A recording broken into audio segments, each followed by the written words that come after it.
Okay, this is a preview of the Cowl Induction project on the 2004 Jeep Wrangler LJ. Okay, I've already removed the cowl. Seven screws hold it in. This is the filter screen that sits under the grid.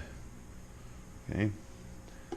Now, fortunately for us late model or early model LJ owners, that right there is a drain. Okay, so if water does at all collect here, it will drain out.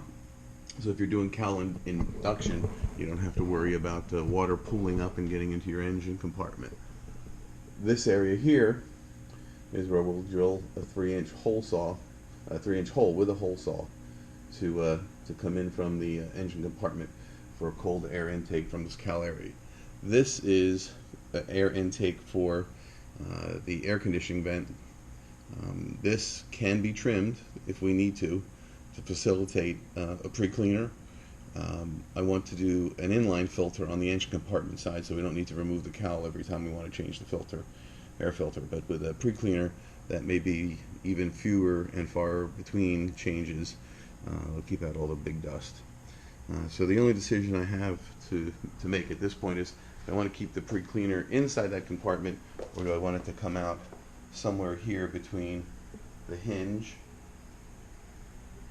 and the grill of the cowl? So when you're looking at coming out of the, if we'd drill a hole here, and then the pre-cleaner would sit on top there. That's a pretty cool look.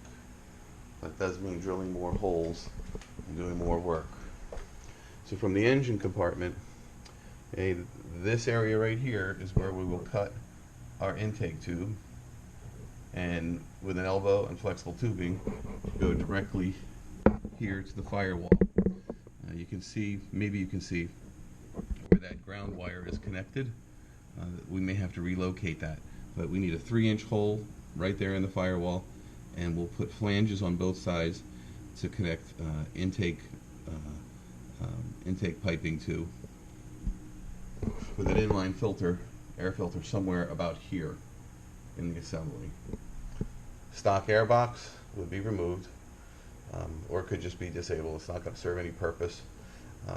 Some folks like to put a compressor there, an onboard compressor, but that's not necessary for me at this point. Okay, so this is a preview, and I'll be referring to this video from time to time as I plan out the materials that I'm going to need to complete the project. Spectre Performance made a cowl induction kit at one point.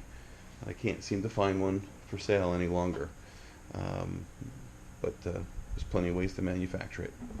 So that's it for now. We'll check back in a little later.